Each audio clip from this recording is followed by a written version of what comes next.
Hi guys, Becky here. Welcome back to another video. From the title you've probably guessed what this is about. This is going to be clothes that I recommend for going hiking. So this could be multi-day or it could just be going out for the one day. This video isn't just directed for women's clothing because you can get nearly all of this in men's also. I'm going to be talking about what I found really beneficial when going on long hikes and what I found comfortable to wear. I feel that clothing is often very underrated when it comes to equipment, but if you've got clothing that's giving you chafing or isn't fitting you right, then it can really affect your hike in the long run, especially over multi-days. This isn't really directed at winter hiking, it's sort of an all-round, but the temperature is definitely colder from when I did the Cape Wrath Trail back in September. So these are the clothes that have benefited me. If you'd like to look at my hikes and see where I'm using this equipment, then you can find them over on my channel. But definitely having chafing or having clothing that's rubbing or not fitting nicely does affect the performance and your sort of morale, especially when it comes to footwear, which leads to blisters, which can literally end your hiking trip. So what I'm going to talk through first is footwear and what footwear I'd recommend. For the Cape Wrath Trail, which was a very boggy trail, and it was pretty much bogs, a lot of river crossings, so there was so much water, and I knew that taking boots were never going to dry out at all, even though it was still quite warm. But I took the Ultra Lone Peak 5 women's shoes. These are extremely lightweight. They dried out fairly well on the trail. They've got attachments for gaiters. They're super comfortable. They've got a really nice foot box, a wide foot box as well. And yeah, they're so comfortable, and that's what I feel like these shoes lacked. They didn't have much grip on them, which meant you slid around a lot, and I must say I did fall over a few times. Also, what you're lacking on these are the ankle support, but if I had to take a shoe again, it would definitely be these. These were perfect. They dried out really well, and it meant I could just walk through river crossings. It meant I could walk through the bogs without worrying about my boots getting absolutely drenched and not drying out. If you were looking for a boot with a bit more ankle support, that's still a lightweight boot and that's really durable, got really good grip, then I'd go for these. These are the Keen shoes. These are pretty new out and they're very comfortable. They've got a nice bit of ankle support, but they're not a full-on boot, so you could get away with taking these maybe on the Cape Wrath Trail if you wanted a bit more ankle support and a bit more grip. So they're definitely sturdier, but you can feel the weight difference. These are nowhere as light as the Ultras. But yeah, I'll leave a link to these also. I was toying between taking these or the Ultras for the Cape Wrath Trail because these do have the nice ankle support. They've got good cushioning inside and they are really durable. And you know, if you stub a rock or something, you're not going to hurt your feet in these. But they've also got the same lightweight effect and they're quite a small boot. Now for the shoes that I've actually got on, these are the lower GTX women's boots, and these are a bit more extreme. They're a bit more heavier and they are designed for more mountain walking and winter walking because they're super insulated, and I love using these for this time of year. I love using them in the summer also, and also for when I'm doing bushcraft, as they're so durable and they're a real quality boot. And I've owned these for about a year or more, and yeah, definitely rate them. However, they are a lot heavier than the two shoes I've just shown you, so it would not make sense taking a heavy boot like this on walking trail, depending on the terrain, I guess, and the time of year you go.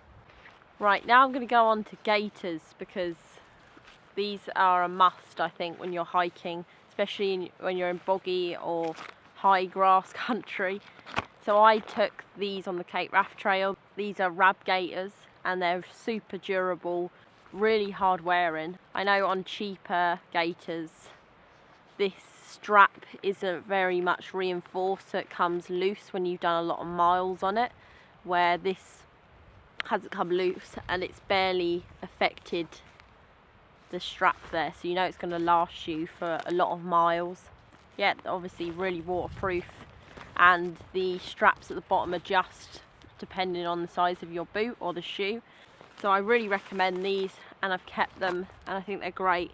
And if you watch my channel a lot, you know that I go with Rab equipment a lot of the time because I do trust their stuff and it's really quality and well made. I think a big question is socks as well. So when you've got a nice pair of boots and you've got all your other equipment, socks is a big factor, and this is for when they dry out, how comfortable they are, if they're breathable and things like that you want to take in consideration. On the Cape Wrath Trail I took these, and these are merino wool socks. I think they're made in Switzerland, but yeah, these are a long ankle sock. They are merino wool, so it meant if my feet get wet they're still going to stay fairly warm, and they dried out pretty quick also. Another option people go for is the sealskin socks. I think for this time of year, if you struggle with cold feet, which I do a lot of the time, this brand has been awesome, and I never thought that I'd go out and not have cold feet. I bought a pair of these and these have been awesome. These are Bridgedale socks. I've got a pair on now and I've got 2 pairs just because they're so awesome. Definitely a tip, if your feet are wet or cold when you go to sleep and they're cold all night, you're going to have cold feet for the rest of your trip.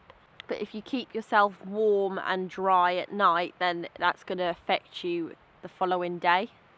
Another brand to go with is BAM, and I use BAM for other items as well as like a base layer that I've got on at the minute, and their sports bra and their leggings. So they do some great clothing, BAM, and I think they're great.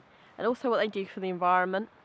And also Kathmandu, these do some really nice socks. I was kindly gifted these by a Patreon, you know who you are, thank you. And I've used these for summer socks also. And also the Wainwright socks I don't have at the minute because they're more of a summer sock and I didn't really want to bring them on this trip. But they're a lot thinner and they're basically amazing for summer walking when your feet do get really hot. And they were also gifted to me by a lovely guy, Craig, thank you. Okay, moving on now to trousers. These are the first trousers that I would recommend, and these are Revolution Race trousers. I know people bang on about their stuff a lot at the minute because they have given a lot of stuff away to people as like freebies, but the stuff is generally really well made and super comfortable. I love these trousers, they fit me so nicely, and I've never really found a pair of trousers that have fit amazingly. But I think what tops them, and they're probably one of my favourite bottoms that I've ever had, is the ones I've got on now. They're the Fjällräven Bisco trekking tights, and I really wish I knew about these sooner. I'm thinking about getting another pair. I bought these out of hearing about reviews, and a woman I walked on the Cape Wrath Trail, Leslie, had these on and she wore them and she said how amazing they were. What I like about these is they are so nice, they fit lovely, they don't cause any chafing, they've got reinforced padding for the knees and your arse, they've got side pockets for a map or a phone. I've always found that's hard to find a pocket on you that's close by for your phone or your map. And then I think a great combo if it's windy, if it's cold, or if it's raining, to whack a pair of the Rab waterproofs on. So I've got the waterproof bottoms, and if it's really windy out you can insulate these trekking tights with these, or if it's raining you want to put these on. But I have waterproofed them a few times with the Rab wash that you can get. It's actually starting to rain, so I'm going to try and do this video as quick as possible and stop waffling. Now I'm going to talk about the upper body. I think layering systems are really great, and you should definitely go with layering systems when you're out in the field. So at the minute I've got just a random jacket on, but this underneath layer is something that I always go for, and it's Rab again. I'm sorry that I always bang on about this brand, I'm actually not sponsored, but this jacket is so warm. It's got 1, 2, 3 pockets, so you've got a pocket here for like your keys or money or whatever, and you've got the 2 pockets here, and then you've also got the hood, which is suited for having either a climbing or a cycling helmet on. But But yeah, this is a super nice middle layer that's really warm and insulates me really well. It's starting to rain now. And with this, I normally wear my Rab Electron over the top. Right, I'm sorry guys, but I'm gonna have to wrap this video up 1 second. Really sorry about that, it started chucking it down outside. So I've decided to come in here. So yeah, this is something I pretty much live in. It is the Rab Electron down jacket. And it's so warm, it's so comfortable. And I just love chucking it on when it's cold in the evenings in the summer, or wearing it all the time now it's a bit colder. But I think I've worn it about 2 years, it's still going strong. I am thinking about getting a newer down jacket, but I was actually kindly gifted this by Rab themselves because it is really expensive. But now that I've used it and worn it a lot, it's actually made me think, yeah, it's worth the money if I went out and got one myself now. Nice baffles. It has 2 outside zips and then it has an inside zip for putting essentials in. But yeah, that's the Rab Electron jacket, and I've got mine in bright red because, you know, go big or go home. Next I've got my Rab, I think it's a Firecracker waterproof jacket. I've had some of this stuff years, so I'm trying to remember the names of it, because I'm just like, oh, yeah, that's my Rab jacket, but it's actually, I've forgotten the names of each thing, so I'll link them below if you are interested. But same again, this waterproof I've owned for years. It's bright red again. It's got the nice zip on the side. This is what I love about the Rab stuff. It's always got a side top zip for your essentials, which I like. And then it's got the really nice hood. It's got the wire in the top so you can bend it to how you want the hood shaped.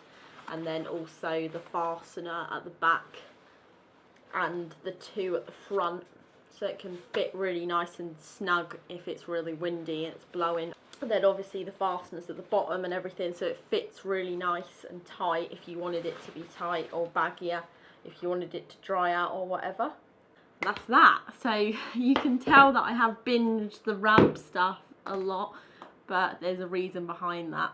Okay, next I want to talk about base layers. So I've covered mid layers, I've covered waterproofs, I've covered my outer layer, which is normally the Rab Electron for the evenings, and an extra layer for when it's cold this time of year.